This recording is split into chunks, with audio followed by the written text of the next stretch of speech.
Hi, welcome to 90% Knitting. This is episode 246, and I am Lisa, your host, also known as Fiber Nymph on Ravelry and Instagram. Today is Wednesday, June 21st, and it is the summer solstice here in the Northern Hemisphere. So happy summer solstice, happy first day of summer, happy first day of winter for those of you in the Southern Hemisphere. I always love the solstices. The summer one is cool because it's the longest day of the year. And then the winter one, because it's the shortest day of the year and you know they're going to start to get longer, and that's always a lovely thing. So anyway, I hope you're having a lovely day no matter where you are, which half of the world you're in. Let me just tell you a little bit of administrative stuff right off the bat. You can find the show notes for this podcast in the 90% Knitting group on Ravelry. There will be an episode thread started. That will include the timestamp menu for all of the different parts of the podcast, so you can jump around to what you want to see, ignore the things you don't want to watch. I also put the timestamp menu in the drop-down area of YouTube for the episode, so you can watch it from there and also see that. But the full show notes will not be there. They will be in the 90% Knitting thread. I do have a Fiber Nymph Dye Works page on Facebook, which if you like that, that will keep you up to date on pretty much everything. Things about the podcast, things about shop updates with my yarn, events, everything. That's a good clearinghouse spot. And in addition to my private Instagram account, which is Fiber Nymph, I've recently started a dedicated business Instagram account, which is @FiberNymphDyeWorks. So I would really encourage you to follow the @FiberNymphDyeWorks account so that you can be kept up to date about all of the exciting things going on with my yarn and that. And lastly, the podcast is available both on YouTube and on iTunes. So welcome. If you are new, I'm so glad you're here. If you've been watching for a while, thanks for coming back. And let's get into the knitting part of life here. 90%. So I have a finished object to show you this week. What did I do with it? Here it is. It's my Busta beanie. I decided I needed to have something to finish because I was working on a lot of things that were far from being finished, and being stash time, I like to keep the momentum going with finished objects happening regularly. So this is my Busta beanie. Busta beanie is a pattern, free pattern by Gudrun Johnston. It is not, as far as I know, directly downloadable from Ravelry. However, if you go to the pattern page for it on Ravelry, there should be a link to the Shetland Wool Week website, which is where you can download it. That's how I did it anyway. That may have changed, but start there. Anyway, I knit this hat out of two different types of yarn. The dark green is Blacker Yarns Tamar, which is a 4-ply fingering weight. And if I can get to my project page, I will tell you what all is in the Tamar. It's a very, very interesting yarn. Tamar contains 30% wool, 18% Teeswater, 18% Wensleydale, 17% Leicester long wool, and 17% Cotswold. So those are a lot of different breeds. The 30% wool basically means general wool that is not being specified as any particular breed. The other ones are all specific breed types. Very nice yarn to work with. It is a little toothy, so it's got that natural feel to it, but it was lovely, and it's not scratchy. Like, none of this is scratchy. I will be happy to wear this. I'm trying to get back to my notes here. So I knit this on US 3s. I can't remember if that's what the pattern called for or not. Anyway, so the Tamar was my background color. The other two, that like yellowy green and then the orange, that was Upton Yarns, and that is a Cotswold Romney blend or cross, I can't remember. It is also a fingering weight wool, but it is a lighter fingering weight than the Tamar. So that introduced kind of a predicament with this hat because it's color work and you need your tension to be right for color work to look good anyway. And the fact that I was using a lighter yarn for the color work part really made it a challenge. I think it looks fine. It's actually very comfortable. However, if you look at it, Well, this also, I have to preface this, it's not been blocked yet. I haven't soaked it or blocked it, so that will even things out. But you can see, like, this just does not pop as much as other ones that you've probably seen on other podcasts. And part of that is due to the difference in the yarn weights. The other part of it is due to the fact that I still struggle with color dominance in my yarn management when I'm doing color work. And that is the technique of holding the yarns in such a way that the motif that you want to pop is being held. I can't even remember a good way to describe it. Is being held so that it's going to come forward when you're looking at it. This one, and this one, I was not doing it right. From here on up, I did have it right. So the top part of the half, you can see those motifs far better than you can down here. Excuse me. But eventually I'll get it. Yeah, I love it. I will say I modified the pattern in that I did not do all of the repeats it called for. It was a 14 stitch chart.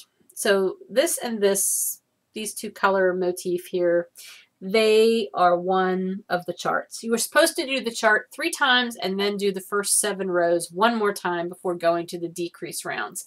I only did them twice, and then I went and did the 7 rounds again, and then did the decrease. So I cut out 14 rows essentially, which was fine. I didn't want this to be a slouchy beanie. I wanted it to be a little bit more fitted, and it fits me perfectly. I love how it fits, so I'm happy with it.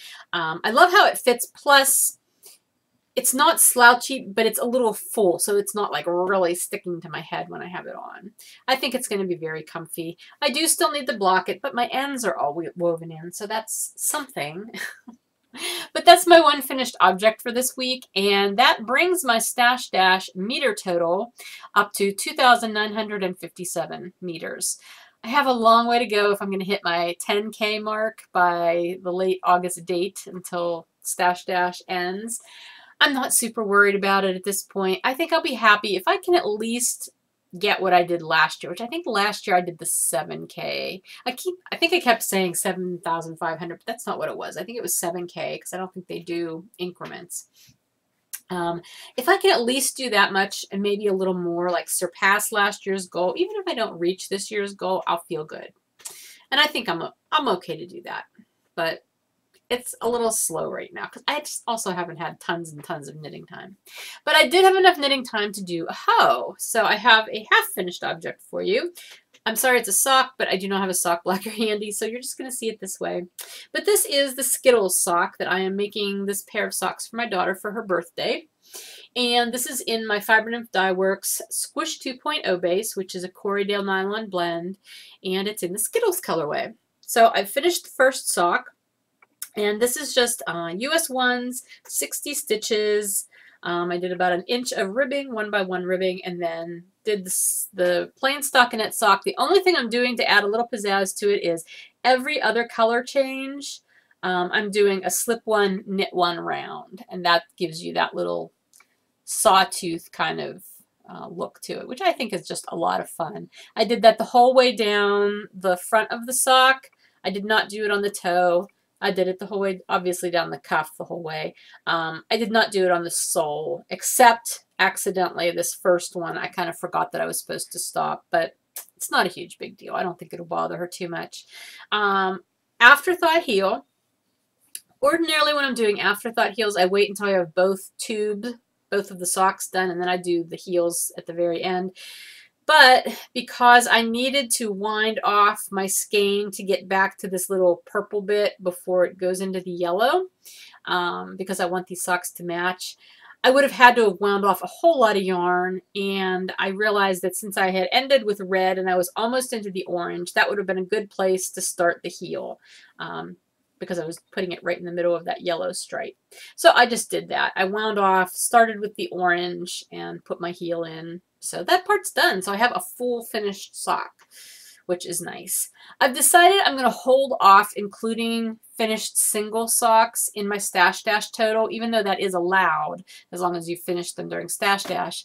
I'm going to hold off till the very end of Stash Dash, and that way hopefully I'll have the full pairs finished, but if I don't, I can go ahead and just add in those single socks at the end, and that'll give me some extra meterage too. So again, just a plain sock with that slip stitch motif every other color change. And this again is my Skittles colorway, which I will say is going to be in the shop this coming week. I've been posting these socks on social media and people are saying, I love that color. So I thought I would dye some up and have it in the shop for you this week on Friday. I'll talk more about the shop update at the end of the podcast. All right. So I've worked on some other projects as well. Let's see, where is my other project? I have my Margarita Swirl socks. So the Margarita Swirl sock you saw last week, and I've really only maybe put another inch on it. There's my progress keeper. This is my Bedazzled base, and it's the Margarita Swirl colorway. So you've got your lime margarita, your strawberry margarita, and then the swirl stripe is the tropical sunset margarita. I was trying to decide what I wanted to do for heels on this pair of socks, and I originally thought maybe I would just do a regular heel flap and gusset, but I wanted to do that in a contrasting color.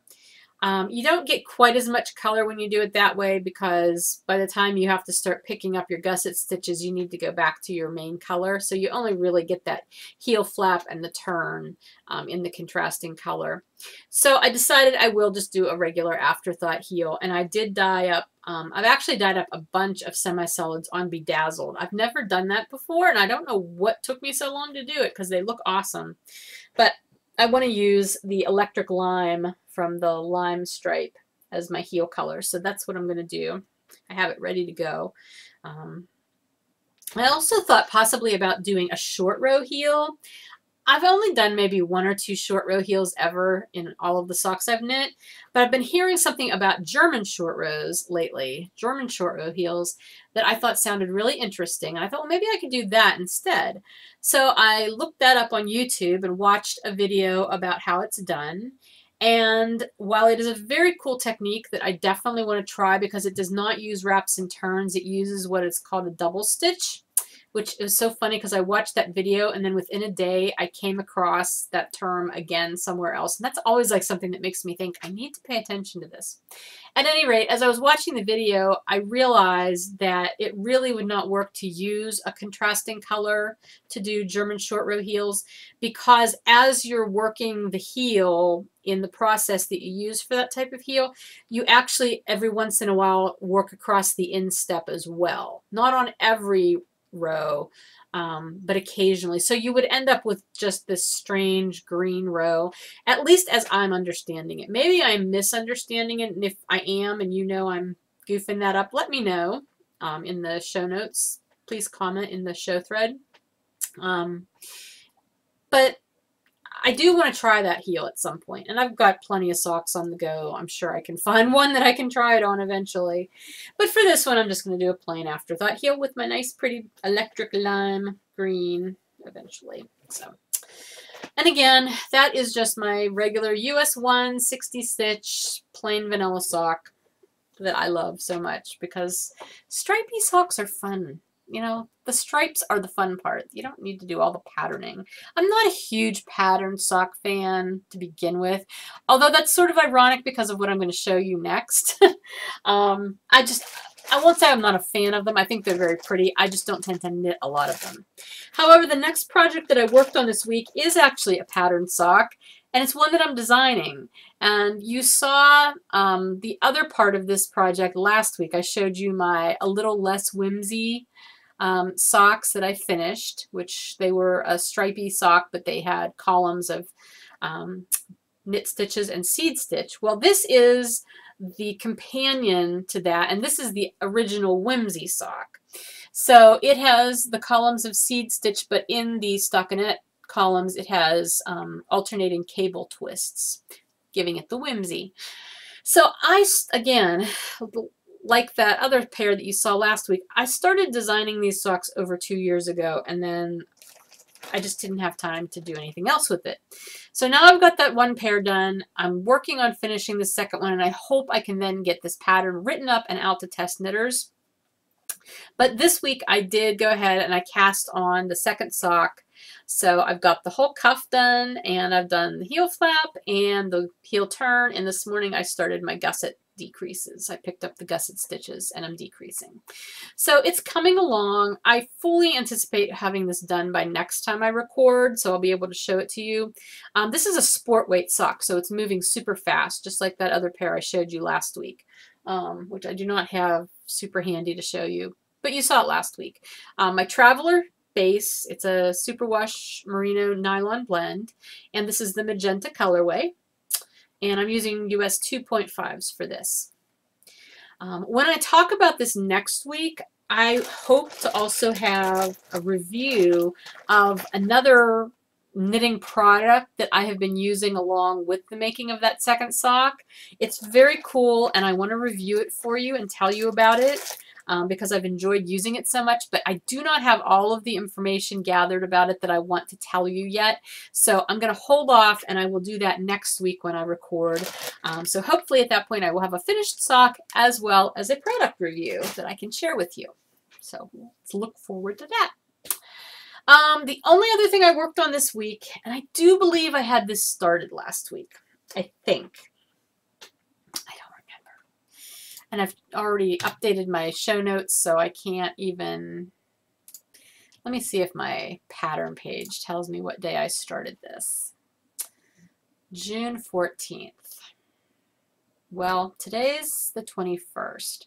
So no, I don't think this was started, because last week I recorded on Monday, but it did not get put up until Wednesday because I was having major technical difficulties. My computer just kept shutting off. Turned out it was full of dust and grime and disgusting stuff that I had to take the case off and sweep out, and ever since it's worked perfectly fine. So thank you to those of you who came to my rescue on Instagram and told me about that. Anyway, this is an Afghan that I am knitting for my son and his family for Christmas. And sorry, my nose is suddenly itchy. It's out of bulky weight yarn, which I will tell you about the yarn in a minute, but this is what I have so far. And you can see I am doing this slip one, knit one motif again at the color changes. I just love doing that. It just gives it a little something extra. Rather than just being plain stripes, it looks fun. And for an Afghan on the back, I think it also looks really fun. So, really good motif for an Afghan. The yarn that I am using is some very inexpensive yarn that I picked up at Pat Catan's. The company that makes it is called Doris. And if you're familiar with Pat Catan's, you're probably familiar with Doris products. They make products in almost every area of crafting. Affordable, very, very affordable. Not super, super high quality, but affordable and very usable. And I've used a lot of them, not so much in knitting, but in other crafty adventures that I take part in sometimes. Anyway, it's called All Things You Yarn Premium Acrylic, and it is 100% acrylic yarn, so that's the label. It is a 2-ply. It's super soft.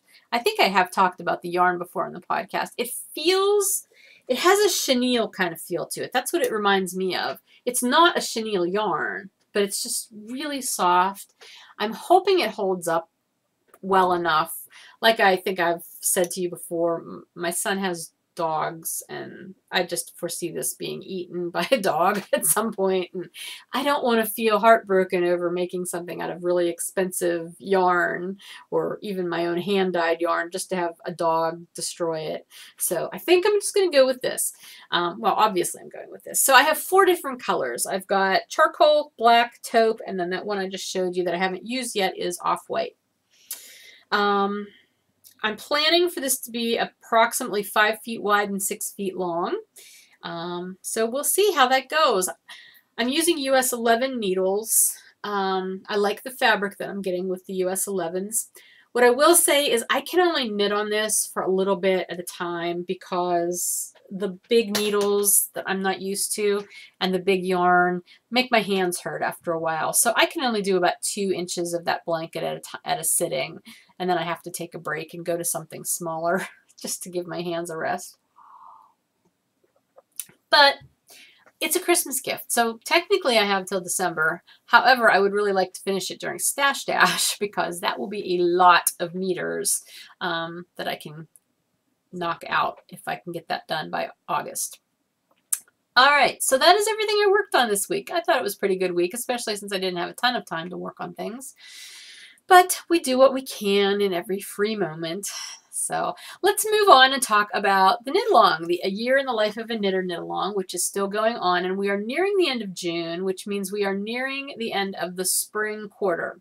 So when I record, not next week, because next week it'll still be June, but the first recording in July, I will be doing the drawings, the prize drawings for both the June Chatter Thread posts, as well as the June challenge and the entire spring quarter drawing. So when I record next week, I will go ahead and show you what prizes I'll be drawing for in the following episode. And I should probably have a better idea, too, of how many prizes there will be, just because by then it'll only be a couple days to the end of the month. And it seems like that last week of the month is when everybody starts posting stuff, so that's always fun. Anyway, there's still plenty of time to take part. Again, our June focus is lace weight yarn. You don't have to use that, but if you do, fun. Our June challenge is Lacy Luxuries, which I will not go over all of the guidelines. However, I will say I had to add an addendum to them because I failed to put something in writing that I know I talked about on the podcast. And I guess I figured it was implied, but clearly I was wrong because you always have to put things in writing. The Lacy Luxuries Challenge, everything needs to have some sort of a lace motif in it somewhere. I did not include that. I figured people knew that based on lacy, but it's confusing because we're also talking about lace weight yarn. So anyway, I did add a note about that in the June challenge thread. If you have questions or you've already posted something in there that does not have a lace motif, but you made it out of lace weight yarn, it is allowable just because it was my mistake, not yours. So there's going to be a little leeway on that. So I will try to make sure I am more specific from now on. But anyway, it's all good. Anyway, in July, we will begin the summer quarter. So July, August, and September will be our summer quarter.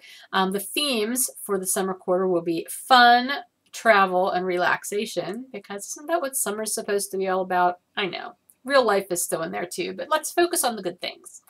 And the July focus will be stockinette stitch. So the first half of the year we were focusing on different weights of yarn each month. Now we're going to start focusing for the summer season. We're going to do different types of stitches and different types of fabric you get with those stitches for our focuses. Foci. When I record next week, I will talk more about the summer quarter and more about the July focus, as well as I'll let you know what the July challenge is going to be. Okay, so another thing that's going to be going on, looking forward here, is the Tour de Fleece, which if you're not familiar, that is a spinning event that happens on Ravelry every year during July, during the Tour de Force bike race in France. I will not give you all the details because I'm not hosting a team, but if I will link to the Tour de Fleece group in the show notes, so if you're interested, you can head over there and check that out. But what I was going to say is I'm going to start a thread in the 90% Knitting group, so if any of you are participating in Tour de Fleece and you'd just like someplace to chat and talk about what you're doing or show off your spinning or ask questions about something, you'll have a place there. Very informal. I just thought it would be fun to do. I have not yet decided if I'm going to try to take part in Tour de Fleece. I do have some spinning goals that were part of my Stash Dash goals, so I may try and complete those during Tour de Fleece, or at least one of them, perhaps. We'll see. I'll decide by next week, though, and let you know. At any rate, yeah, check that out. And I think, you know, depending on how many people we have participate, you know, and it's just chatter, honestly. That's all it is. I may do just a participation prize at the end of it, just for fun. We'll see. Speaking of drawings, though, and prizes, I did announce the winner of the Emily May pattern last week. I've not yet heard from the winner. So Linda, who is L. Mikal on Ravelry, you are our prize winner. So if you hear this week, please PM me so I can connect you with Jen of the designer Jennifer Lassonde, who's from the Down Cellar Studio podcast, and connect you with her so she can get the pattern to you. If I don't hear from you this week, though, I will get in touch with you just so you don't miss out on your prize. All right. We have a question this week in the Do You Have Any Questions thread. So let me get to that. And I will answer that. The question was asked by Ms. Melody. That is her username on Ravelry. And she asked a question about yarn. So she said, I have a yarn dyeing question. Why is it that some parts of the dyed yarn are thicker than other parts of the same skein? I knit a lot of socks and it feels weird through my fingers to suddenly have the yarn noticeably thicker in fingering weight yarn. I have noticed this in commercial and hand-dyed skeins. All right, well, thank you for the question, Melody, and I know exactly what you're talking about because I have experienced that too. I will start out, though, by saying that it is not related to the dyeing process at all. Okay, the dyeing process does not affect the weight of the yarn. It is related to the milling process, though, the spinning process. If you're familiar with hand-spun yarn, then you would be very familiar with it because, you know, unless you're a stellar spinner, there's always going to be a little bit of variation in your hand spun between thicker and thinner areas of the skein. And the same can happen in commercially spun, mill spun yarns. The whys of that, I can only guess at. I don't know for real. Well, that sounds silly, but I can take educated guesses at why that happens. Number one, it's machinery, and machinery is always going to have a little bit of variance, no matter what kind of machinery it is. I'm sure there is a quality control maybe sort of issue sometimes. That's always a possibility. You know, I would imagine the speed of the machines, however they adjust it, I think any of that could affect how the yarn turns out. I would also think that the type of fiber that they're using, the type of wool, not so much the type, like not the breed, I don't mean, but the wool itself would also vary. You know, when let's take for instance wool that's called, you know, 100% wool. It's not specifying a particular breed. That usually means it's a conglomeration of a lot of different breeds. And I would think that that kind of wool can definitely have a larger variation in quality and hand and stuff that would affect the spinning of it, even in a mill setting. But even within a single breed, if you've ever worked with, I don't know, I can't remember, Melody, if you are a spinner or not. But if you are, then you've probably spun, like you can spin one braid of BFL and then start spinning a different braid of BFL, and it can have a different feel to it. There's just differences in consistencies in fiber and between animals, you know, that produce the fiber. So I would think any of those elements could account for why the yarn may change in thickness. I would really think, though, the main reason for that, especially if it's a particularly noticeable change that you're feeling, and I know that happens, I've had that happen too, I would think that that is more of an adjustment issue with the machinery that they're using. That would be my educated guess. Another reason that you sometimes end up with thick spots in otherwise thinner yarn, and this, though, is just in a particular little spot. It's not like thin and then thicker for a long time. But it has to do with joining, especially the plies in commercial milling. You know, as yarn is milled, I don't know if you've ever seen a video of a yarn mill working in the machines, but the yarn ends up on these huge cones, and then those cones are used to ply off of. So they're plying, you know, plies from several different cones. Well, the cones all run out of yarn individually, you know, at different times, just like bobbins do if you're hand spinning. So in order to keep their yarn going, they have to join those plies. I've seen very different methods used in commercial ply joins, but it almost always results in a little bump.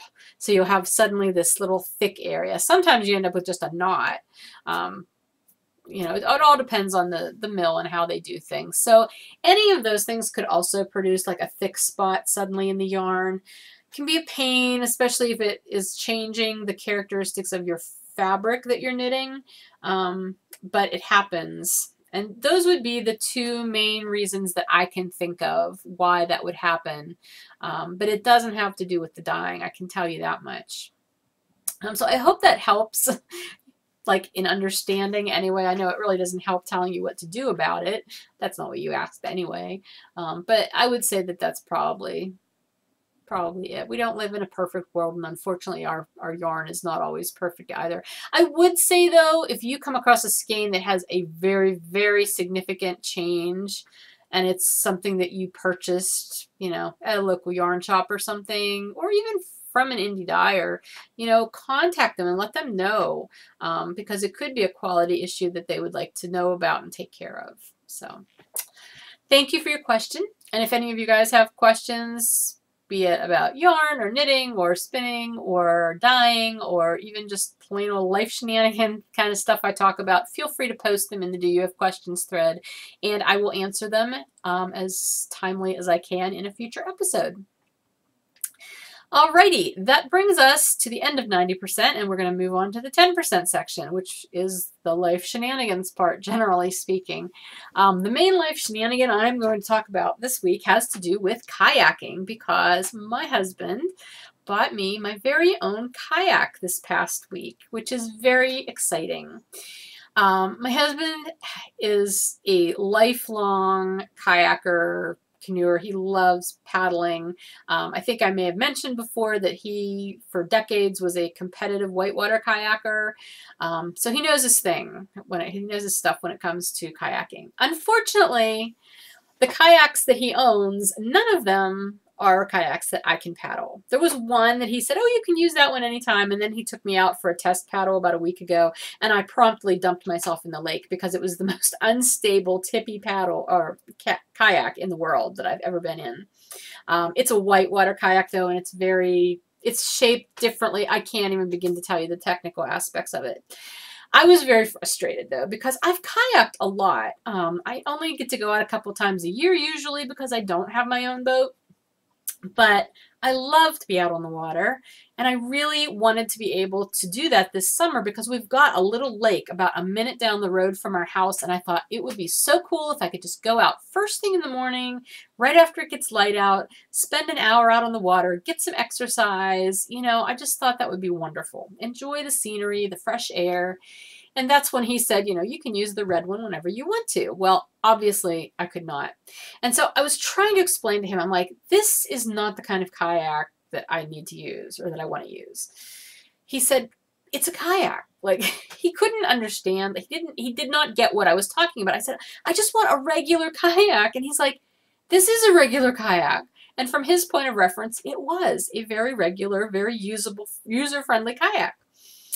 So I tried to explain to him, because he did go one time with me shortly after we first started dating, actually, on an outing with a group that I used to do this kind of stuff with, and they had what I would consider normal recreational kayaks. I'm not sure what he thought about them. He may have just thought, hey, maybe this is some weird, like, idiot-proof kayak that they give to people who don't know what they're doing. I don't know. But clearly he was not making the connection.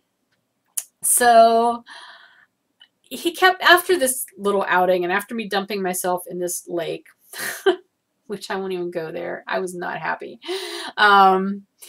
He spent the next week getting online and looking on Craigslist and looking at all these kayaks. And he would call me in the office and say, here, what about this one? Do you like this one? And I'm looking at it and I'm like, well, no, because number one, it's the exact same shape as the one I can't paddle now, except it's like longer or something, you know. No, that's not what I want. And I said, number two, I don't want you spending more money on me at this point on this kind of stuff. I said, you know, we've got all these projects going on. We're building the studio. Just bought me a motorcycle for Pete's sake. I said, please don't spend any more money on me with this. And I was mainly saying that because I definitely did not want him going out and coming home with that kind of kayak thinking it would be perfect for me when I knew very well it would not. So he dropped it for a while. And then last Friday, I got home from working here and went back up to the mountains, and he again called me into the office and said, "Here, look at this." He said, on my way home from work today, he said, "I decided I really needed to figure out what you were talking about in the kind of kayak you wanted, because I just had no idea." He said, "So on my way home from work, I stopped at Dunham's, which is a sporting goods store. I don't know if they're all over the place, but they're in the Pittsburgh area." He said, "I went in there and I looked," and he said, "Oh my gosh, they had like this whole wall of kayaks, and they were all like what you're talking about, apparently." He said, "They look nothing like the kayaks I ever used or would ever be inclined to use, but I think they're exactly what you want."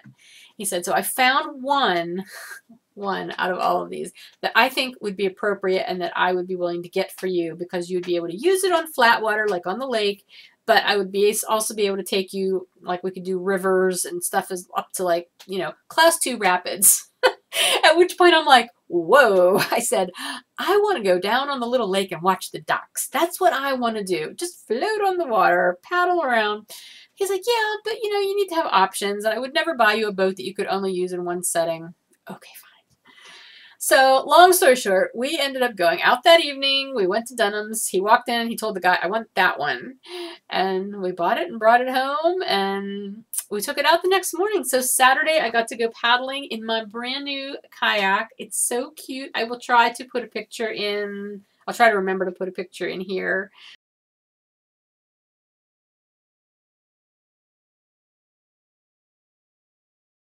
I'm calling it Little Blue. That's what I named her, because she's a really pretty color. They called it Sea Spray, was the color on the little tag that came with it. But it's really pretty, and it's perfect. It is exactly what I wanted. It's a little tippier than ones I'm used to, but not nearly like that horrible red one that I dumped myself in the lake with. It tracks pretty well, which means I can keep it going in a straight line without too much fuss. It's roomy enough. It's got a hatch in the back, so I could actually, theoretically, we could probably do like a weekend trip between him and me. We could take enough stuff. It's just perfect. I'm so, so happy. So we did that Saturday together, and then yesterday, before I came home from the mountains, it was a beautiful morning, and it's getting light out super early. So he left for work, and I basically just got ready, and by the time I was ready, it was probably about 6 o'clock. I went down to the little lake and I took my kayak. I'm able to get it on and off the roof rack of the car by myself. And I paddled for a little over an hour. Technically, I did not paddle that whole time because I kept stopping and taking pictures of ducks and geese and herons and the scenery, because it's a novelty at this point. But it was so relaxing. It was wonderful. It was exactly what I wanted. And I texted him from the lake. Like, I took a selfie and I was all happy. And I'm like, "Thank you so much for my kayak. This is perfect. This is exactly what I wanted. I love this. I love being able to start my day out this way." And he was all sweet. And he's like, "I'm happy to help you live the life you want." I'm like, oh, he loves me. But anyway, so I have my own kayak, and it is so exciting, and I cannot wait to use it more. But I'll tell you what, nature abounds. Like, between the kayaking, like Saturday when we were out and the other day, we were at a different lake on Saturday, a much bigger lake. There were these huge fish in this lake, like huge monster fish. He said they were carp, I guess. But they were actually coming up out of the water, like trying to eat and catch bugs and stuff. I've never seen fish do that. But both times there was herons, and I love watching herons fish. It's so much fun. Herons and ducks and osprey. Just so much swallows. There were a lot of swallows swooping around the lake yesterday. It's lovely. And then I've got twin fawns again here in my backyard. This is the umpteenth year. I've totally lost track of how many years there have been twin fawns in my yard. But we saw them on Sunday for the first time, and they were back the other day. I guess, yes, Monday. Yeah, Monday. They're so cute. Just absolutely adorable. And they have no fear. They start walking up my hill. Their mother's probably down in the woods. I can't see her. But anyways, there's deer. And we've had so many bunnies around too.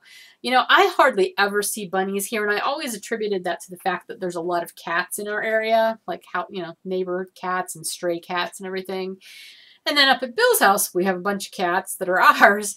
And last year, we started seeing these 2 bunnies, and they were fairly small last year. This year, they're back, and they are quite large.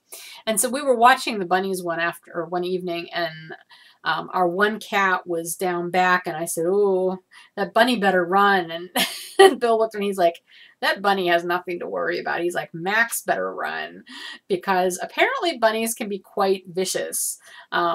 And it was so cute because we watched, and Max wanted to go down into these trees beyond where the bunny was, and he started down, and then he saw the bunny, and he made this wide circuit around the bunny. He was not giving that bunny any trouble. So anyway, I guess full-grown adult bunnies are not to be messed with if you're a cat. But anyway, it's been a lovely beginning of summer here, and I'm just, even though today is technically the first day of summer, I'm enjoying my summer so far. So fingers crossed that continues.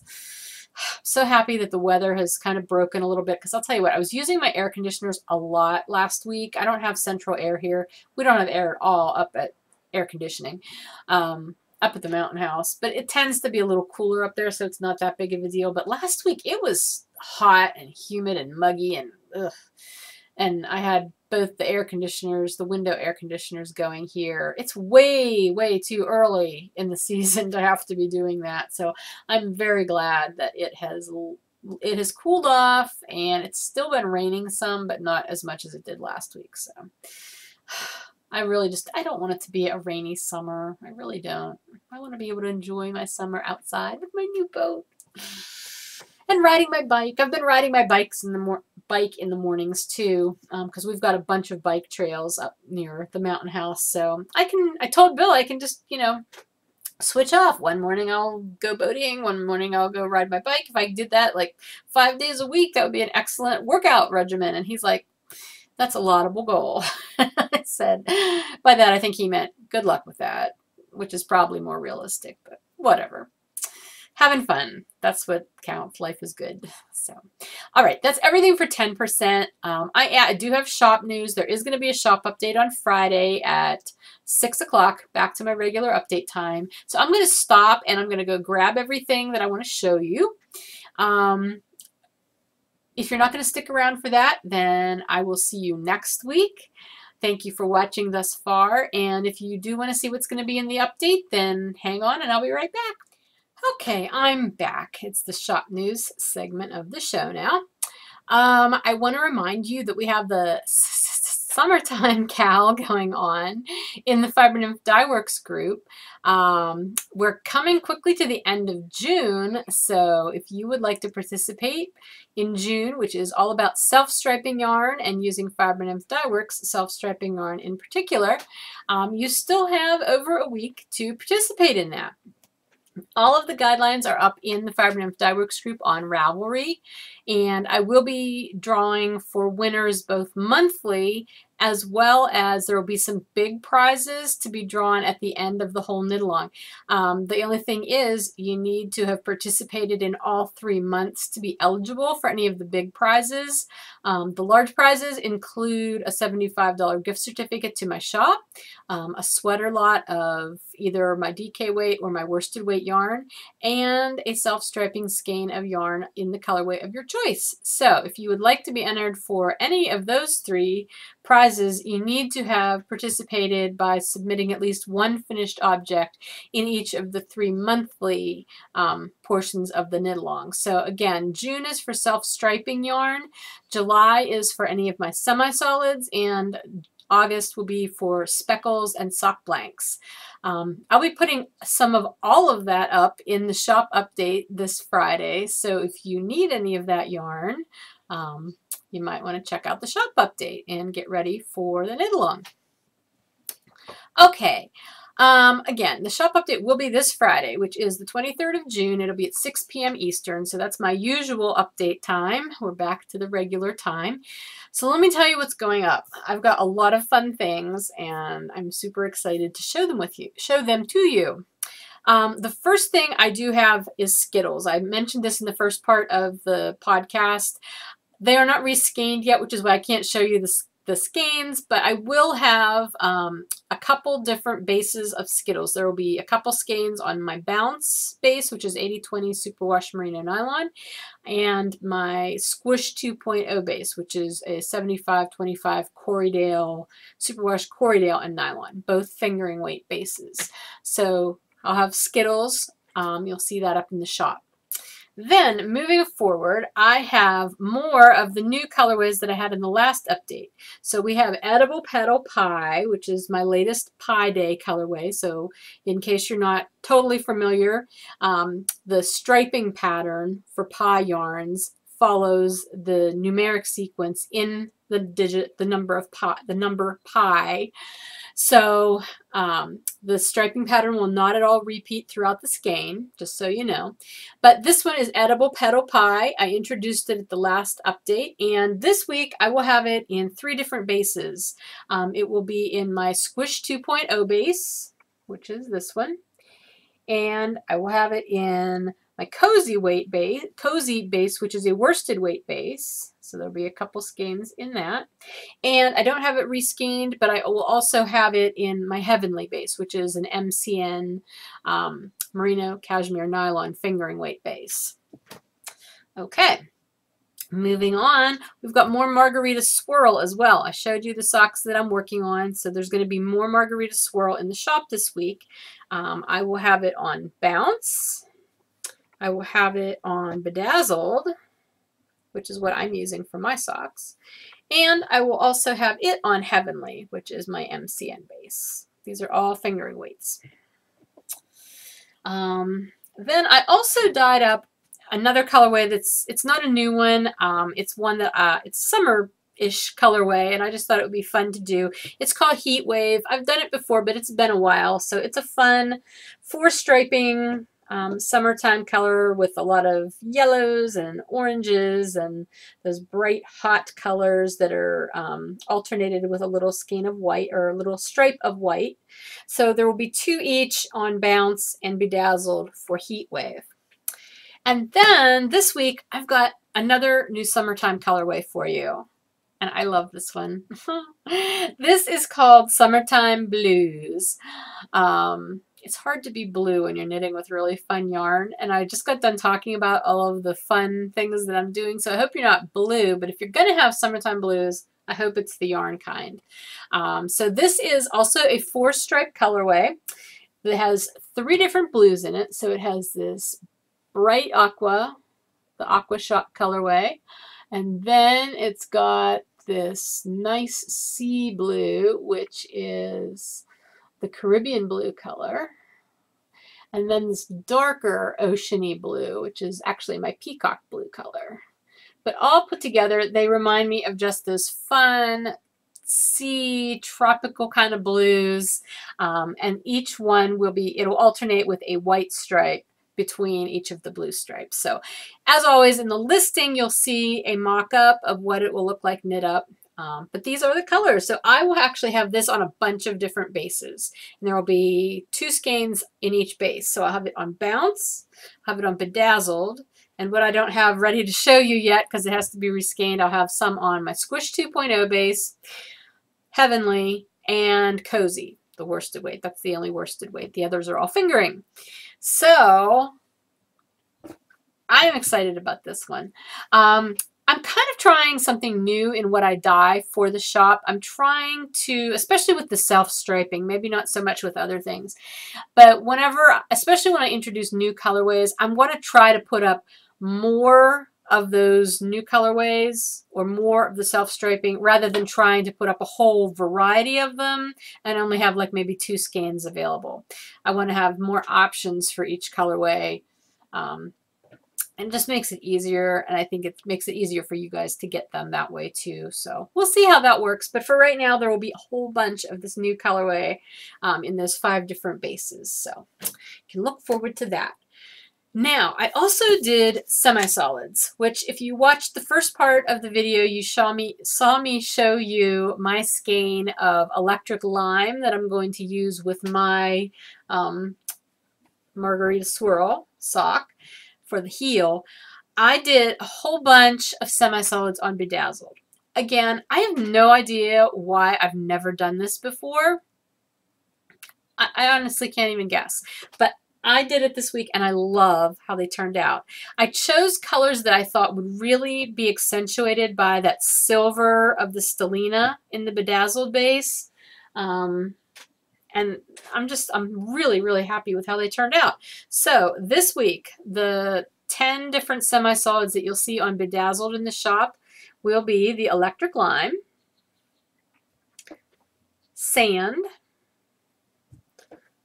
Mauve,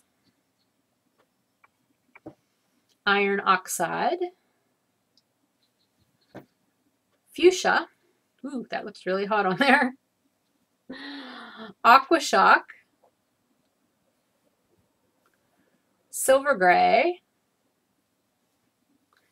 Buttercup Yellow, Peacock Blue, and Grape Juice Purple. So, huge bouquet of sparkly semi-solids that I think are an awesome collection addition, or an awesome addition to my collection of semi-solids. So those will be in the shop. And then lastly, I did some sock blanks. I was sort of inspired, again, I've been on a summertime theme, and I was thinking, you know, what is more summery than fireworks? And, you know, that's a very summery thing. So I did 6 sock blanks. Boy, say that 6 times fast. 6 summer sock blanks. Yeah, I can't do it. Anyway, 3 each of the Happenstance sock blank, which is my regular one, which is a superwash merino nylon blend, and then 3 of the Happenstance with sparkle sock blanks, which is like my Bedazzled base, but in sock blank form. And they all have firework motifs on them. Aren't they fun? Oh my gosh. So because I tend to be a little bit over literal sometimes, I was thinking, well, if this is fireworks and fireworks happen at nighttime, shouldn't the background be dark? And then I realized there would really be no reasonable way to do that and still show off the colors as brightly as I wanted to. So what I want you to imagine is that this is an extreme cropped in close-up of fireworks, because if you think about the finale of fireworks and how many, you know, they're all going off at one time and they're super bright and they're overlapping all over each other, that whole area is super bright and lit up. So that's what these are meant to be. They are meant to represent like the finale in a fireworks display, and everything is just super bright and colorful. So you've got the fireworks, and then there's a little bit of all over speckling as well, moderate, not like heavy speckling. So that's one of the ones without, oh boy, my phone's ringing out there. I'm going to ignore it. You can ignore it too. Anyway, here's another one. They're all a little bit different. So that's another one without sparkle. And then the last one without sparkle is this one. And I think one just fell on the ground. So that's that. And then I have 3 with sparkle. So there's this one. Actually, it's sort of upside down. Not like there's a right or a wrong side way, but I know how I dyed them, so to me it looks upside down. So that's one. Let me pick up the ones I dropped. Okay. And there's this one, which actually, yeah, this is the one where I did a whole bunch of little ones. Little fireworks. And then here's the last one. So those will all be up in the shop. Again, the update will be on Friday the 23rd at 6 p.m. Eastern. I'm going to be photographing and putting my listings up in preview mode today and tomorrow. So by the end of tomorrow, they should all be up. If you follow me on Fibernymph Dyeworks on Instagram, at Fibernymph Dyeworks on Instagram, you'll see all that kind of stuff being previewed on there as well. And I will also be putting it on the Facebook page, and I'll be posting probably a little bit about it in the Ravelry group as well, the Fibernymph Dyeworks Ravelry group. So what else did I want to tell you? Oh, I want to remind you that I am vending at the Gypsy Stardust Yarn and Fiber Festival in July. That's really close to my house. It's going to be Saturday, July 22nd from 10 to 4, and that's in Harrison City, Pennsylvania. So it's about 15 miles east of Pittsburgh. It's going to be a great little venue.